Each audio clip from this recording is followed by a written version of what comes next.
Well, you signed up for it. When you see clips like what we saw, someone being slapped or someone being spoken to in an ungodly fashion, makes you wonder what's going on in the head of the person that's doing it. But it also makes you wonder what's going on in the head of the person that's having these things happen to you.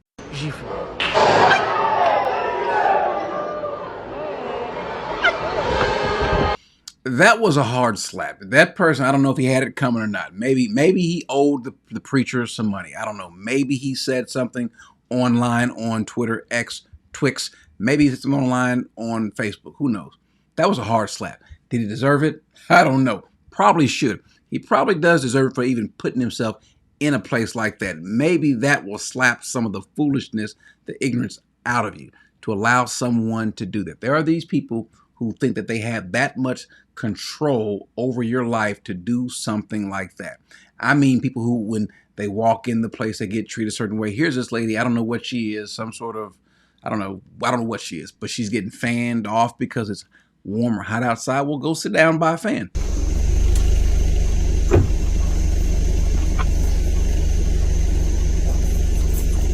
I needed that.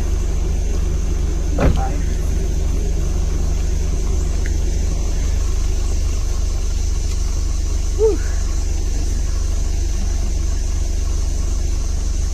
Chief Apostle Arlene Williams just got done with an amazing power-packed prayer.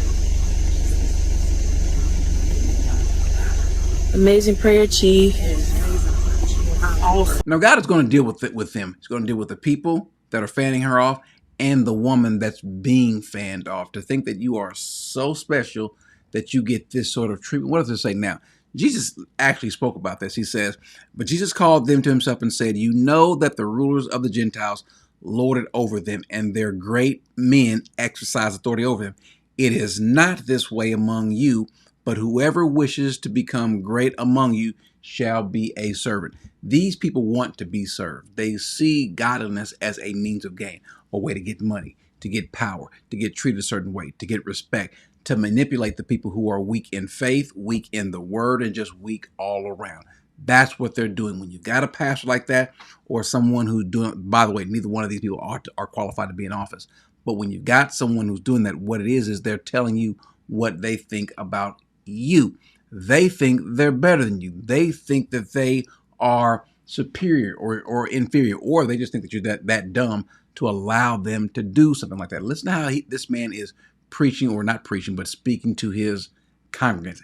And the funny thing is, it's not even a big church. You would think that someone with that sort of boldness would do so because he's reached a level where he's got thousands upon thousands of members. But no, it only takes a few foolish people to follow someone like this. Or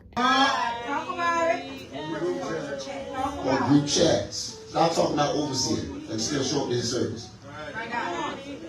If y'all know that we gonna get ticked off and go off, why come here and act like y'all don't know what to do? Come on, that's what I'm saying. Because I dare y'all to come to 5414 Woodland Avenue and try it. I'm in the mood of now, I'm just gonna tell you, get the hell out. So he's gonna tell people, just get the heck out. You don't believe me? Ask my saints about church anniversary.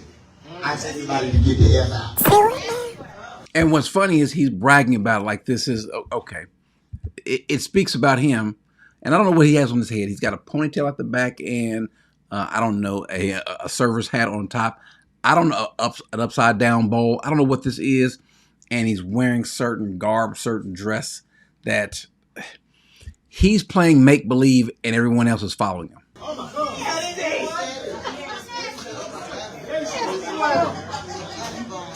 And that's not being rude. Yeah, I'm saying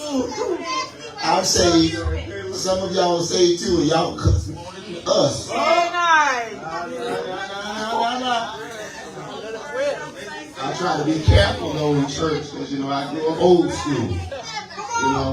That's nothing against any other leader. That's just not how I was raised. But every now and then, I'll be trying to hold on.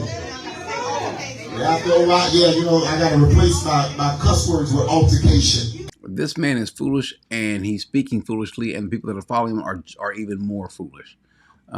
Grew up old school. He's what, 27 years old, 30 years old, 15 years old. He's not very old, and so, but he is exuding a level of power over these people, and they don't understand how godly it is. Peter addresses. Interestingly enough, these things have been addressed in the Bible. Peter, in 1 Peter 5, verse 2, he says, shepherd the flock of God among you. Look how he says it. Exercising oversight. So there is some oversight, but it's how you do so, not under compulsion, but voluntarily, according to the will of God, and not for sort of gain, but with eagerness. Not yet as lording it over those allotted to your charge, but proving to be an example to the flock, or examples of the flock. And when the chief shepherd, that is Christ, appears, you will receive the unfading crown of glory. I don't know if these people actually understand that he's coming back. I think they think that they have time to act a fool, to act all these sorts of ways, to be ungodly, and the Lord isn't going to hold them accountable. He's coming back, and he's going to deal with you, especially those that are in leadership over people. Don't think that God is not going to deal with you. The Bible talks about the qualification of a pastor. None of these people, and I mean none of them, have the ability or qualify as an overseer, an elder, or pastor.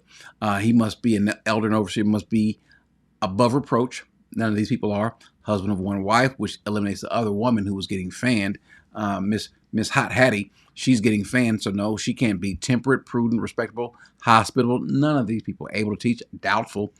Not addicted to wine or pugnacious, but gentle. The guy that slapped the other person, you are already disqualified. Free from the love of money. Most folks do these things wanting money, wanting power, and what comes with it. And he also goes on to say that they have to have a good reputation amongst those outside the church. This doesn't lend itself to you having a good reputation at all. But they found a hustle that they can go with. As the old saying says, there's a sucker born every minute, and these people have found out that there are a lot of suckers in the church. And so if this is you, if this is happening in your church, well, then you get what you paid for, because you're literally paying for this. And don't be surprised if this happens to you.